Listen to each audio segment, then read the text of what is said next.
Welcome. So in this section, we wanted to really look at what this instruction on the pastoral conversion of parishes at the service of evangelization has to say about, the vision, that call to conversion and some of what it's really emphasizing, because it casts a spotlight on so much that's rich for us to explore. So speak, first of all, Father James, as you read this, what is it really telling us about what a parish exists to do? Well, there is, I think, an increased sense of urgency and intensification of the language that is used here. But again, in the tradition of Pope Paul VI, Evangelii Nunciandi, we hear that the church exists for evangelization, that's the vocation proper to the church. And then the missionary option outlined by Pope Francis in Evangelii Gaudium 27, the missionary option, the missionary impulse capable of transforming everything, or times and schedules or ways of doing things, or vocabulary or structures, that they may be suitably channeled for the evangelization of today's world and not for our self-preservation. It actually quotes that right at the beginning of the document. So this is simply a reminder of this. Now, this is easier said than done, because again, it's one thing to cast vision, and there's in many ways a new enunciation of this vision in the first 6 sections of this document. It's another thing to actually implement that, but we need to start with vision. We need to be reminded about it, because again, vision leaks in the day-to-day activities when we deal with so many incoming realities, when we're overwhelmed with the urgency of so many pressing things. It's very easy to forget our why. And this document begins strongly, very strongly, leaning into that why in a really, really beautiful way, that the fundamental call of a parish is to be not a self-referential community, but communities that go out from themselves, to be therefore missionary. So what do you mean when you say vision leaks? Well, it's about the why, right? So why all of us have experienced things when we're in the heat of the day and we're working and it's not much fun. We're not having fun anymore. And someone turns to another person and says, why are we doing this again? Like, where is it that we're going? Where is it we're trying to go? Like, if you forget that, if that leaves your heart, then it's going to be very, very difficult to do the work of moving in the direction that this document speaks about. Mm-hmm. So vision leaks, meaning that we forget. And so we need to be reminded over and over and over again. That's something I learned as a parish priest in my early days, when I realized that it's not enough to speak about this, once a year, twice a year. Vision leaks. We need to talk about it all the time. Oh, thank you. The other thing I was struck by, in terms of what's our why in all of this, is the document's real challenging words for all of us around. This is not a why rooted in duty. It's not a why rooted in because canon law says so, or because that's what's on the to-do list. It speaks of how what should break our hearts is that in a time of such challenge, so many of our brothers and sisters do not know Christ and are walking through this without him. And I just, as what is the driving engine here? The driving engine here is love, and love finds a way. Yeah, and it says that the beautiful passage about it ought to break our hearts that so many people don't know the Lord, and that they're going through life without knowing, the taste of the bread of life, or the guiding light of Jesus, who is the light of the world. Yeah. And there were some really strong words in there as well. I was struck by them around, we're to respond to today's pastoral needs by doing 2 things. Yes, celebrating the sacraments. The Eucharist is a source and summit. The sacraments are hugely important to us. But there is also that non-negotiable call to proclaim the gospel. And there's in section 17 some startling words about how the demands are such that evangelization must be the cornerstone of all pastoral action.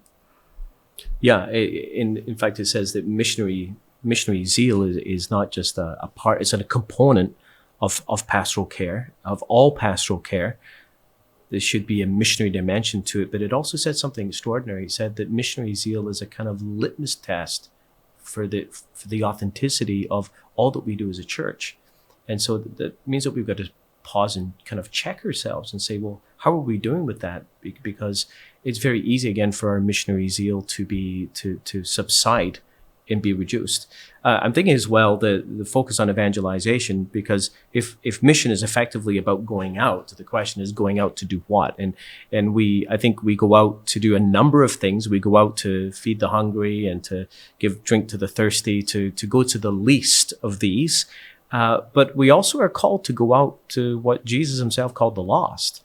I mean, he used that term all the time. We can be a bit uncomfortable with that term. It's the language of Jesus. And that's about the language to go out and to evangelize, to bring people, to bring the good news, to bring people to Jesus. And the document makes this, uses a great quote from Pope John Paul II from 1984, an address he gave to the congregation of clergy. And I'd never seen this quote before, where he says, evangelization is the cornerstone of all pastoral action, the demands of which are primary, preeminent, and preferential. Wow. And the 3 Ps. These are a new set of 3 Ps for me. The primary, preeminent, and preferential. You know, for years we've been saying that a key value or a key principle of divine renovation ministry, one of the keys, is the primacy of evangelization. I didn't know this came from John Paul II. I suppose it did, but it's primary, it's preeminent, and preferential. Now, what does that actually mean, or what does that actually look like, and how is it incarnated in parish communities? You know, Vatican documents, for the most part, are short on the how. They're not going to get into the specifics. Why? Because there's too many contexts. We are a universal church. And again, the how in one particular place, we're quite clear about that in our own ministry as well, doesn't necessarily work in another place. You need to know where it is you're going, why you're doing it, and give us some guiding line, what are the lines that we can't cross, and let that be worked out in local context. But these are very beautiful and inspiring words. It's, in fact, it says that in section 4, the title of section 4 is that mission is the guiding principle of renewal. So mission, the call to mission, the call to be that church that goes out is to guide everything. Thank you. And I know the thing I was struck by with this document as well is it gives us a new frame of reference for thinking through what a parish actually is, a reference that's hugely timely in these days when in so many ways parishes are about to close their physical doors and lean much more heavily into a broader, richer understanding of their identity. Just explore a bit with us what the document has to say in that space. Yeah, it's quite clear in the canonical section later on, which we'll address, that simply changing physical structures isn't going to be enough if we don't have this internal transformation. And we've known that, physical restructuring in many places is a necessary step, but effectively it brings you to the beginning line. And the rest is not about a conversion of structure, it's a conversion of hearts. And it's that whole idea of missionary zeal. That's really the work of the Holy Spirit in our own hearts. And the document uses quite strong language to talk about what will happen if we don't have that corresponding conversion. And some of these things, sadly, sound very, very familiar. In paragraph 16, it says this, that the parish appears to, when that pastoral conversion doesn't happen, the parish appears to be more interested in preserving a nostalgia of former times as opposed to looking to the future with courage. It's a huge thing. You see, a parish that's on mission looks to the future. Talk about a litmus test. Here's a litmus test. In the parish conversations, are you talking more about the past than you are about the future? Are you about preserving what was, or are you about looking forward and getting ready to build what could be, what can be, what will be? And the document also says, to do so with courage, to look to the future with courage. We've got to have courage. It's very easy to lose hope and to be fearful because we see so many things changing. So these are stark words, to preserve a nostalgia of former times. They are, and that I'm struck by the fact that call to courage is to a holy boldness. because it's a boldness that is rooted in the fact that Christ loved the church and gave himself for her. And so when we answer his call to go make disciples, we do so not in our own strength. We do so in the strength of the Holy Spirit, and we expect God to act. And this is the self-donation and self-gift. I mean, how did Jesus give himself for the church? He laid down his life. He was broken. And yet we're like, well, Lord, I want to follow you, but I don't want to lay anything down, and I don't want to be broken. I don't want my structure to be broken, the things that I'm familiar, the things that nostalgically give me comfort. I don't want them to be broken. You know, it goes on to say in the next paragraph, in paragraph 17, and I wrote in the margins, wow, I couldn't believe they actually said this. Listen to this. He said, moreover, mere repetitive action that fails to have an impact upon people's concrete lives remains a sterile attempt at survival, which is usually welcomed by general indifference. Oh, man. Not pulling any punches. That's strong language. And mere repetitive action. Here's the thing. In parishes, we do things that we've always done. And even for many people as the COVID-19 pandemic progresses, and as we see in many ways a reopening of buildings, one of the questions that many parishioners ask is, okay, so when are we going to start that up again? When are we going back to repeating a whole bunch of things that don't actually have a concrete impact on people's lives? Mm-hmm. Hurry up, because that's what we're supposed to be doing, isn't it? Yeah, let's get back to what we were doing. And it's true, it's welcomed by general indifference. Why would I say that? Well, you know, in most places, anywhere from 80 to 95% of Catholics have walked from the church, and we're not exactly attracting in new people. So our activities have been met with general indifference. And then finally, it says this, that if the parish does not exude that spiritual dynamic of evangelization, so going back to your initial question, it runs the risk of becoming self-referential and fossilized. Again, this is very much an echo of Pope Francis here, offering experiences that are devoid of evangelical flavor and missionary drive, of interest only to small groups. Oh, that's not pulling a punch, is it? But sadly, that describes a lot of our realities. Mm-hmm. And, you know, one of the things I appreciate about this document is that, you know, I talk about this first section being one about vision, but a corresponding aspect of speaking about vision, about where we want to go, is also clearly uncovering where we are. Mm-hmm. And this does so, it's firm, but it's quite clear. So this is where we are, and this is where we want to go. Here are the guidelines. Now go do it. Mm-hmm. And I think with the go do it, the other thing for me is that the document, while not setting out specifics, does unpack some of the dimensions which this conversion of the pastoral conversion of the parish is going to need to tackle. So, you know, we've touched on some already, how, you know, whatever we're doing, missionary zeal is going to be the litmus test of its authenticity. There is a clarion call for the need to review structures in the service of mission, not the other way round. And that's, you know, that's challenging words.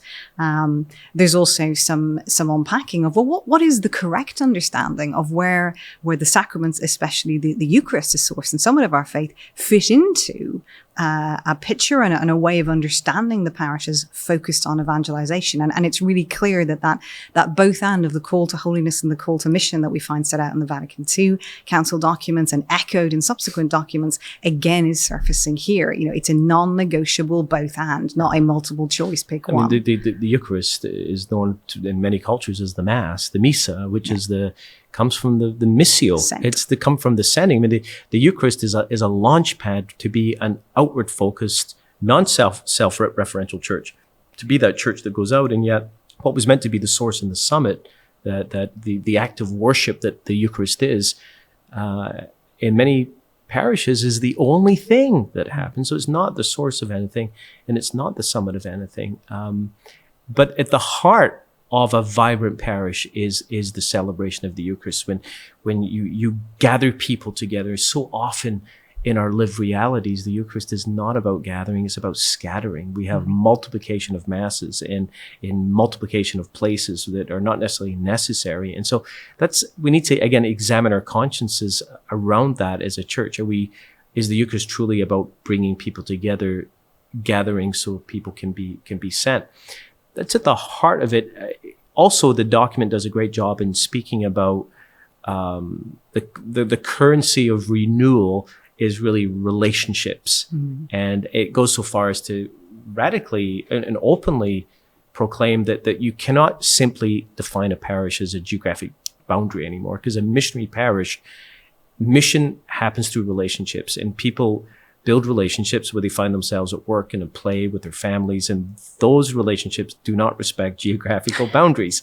And even the digital sphere, it talks about that new reality, and we don't quite understand what that means for us today. So I think that's remarkable that it openly speaks about that, the importance of community, communities of communities, and it speaks about accompaniment, the process of accompaniment, which I think is so important to actually meet people where they are and walk with them. That term accompaniment is important. Some people react to it and say, well, that's just about being light on the demands of the Christian life. No, it's about walking with people and actually bringing them to a particular place. But it does begin with the principle of belonging, and the document actually says this, that in many ways a parish must be a place that brings people together and fosters long-term personal relationships, thereby giving people a sense of belonging and being wanted. And so that the parish community is called truly to master the art of accompaniment. And that, in our experience, through using relational tools, relational charismatic tools like Alpha, which lead into small groups, has been an incredible way to see this art of accompaniment, to see people literally coming from no church background or outside of the church to being evangelized, growing spiritually, growing in holiness, coming to the sacraments, and acknowledging and recognizing their gifts and serving in ministry and leadership in the church. There was a really thought-provoking point in paragraph 24, which is around how the rediscovery of brotherhood is paramount and central to evangelization.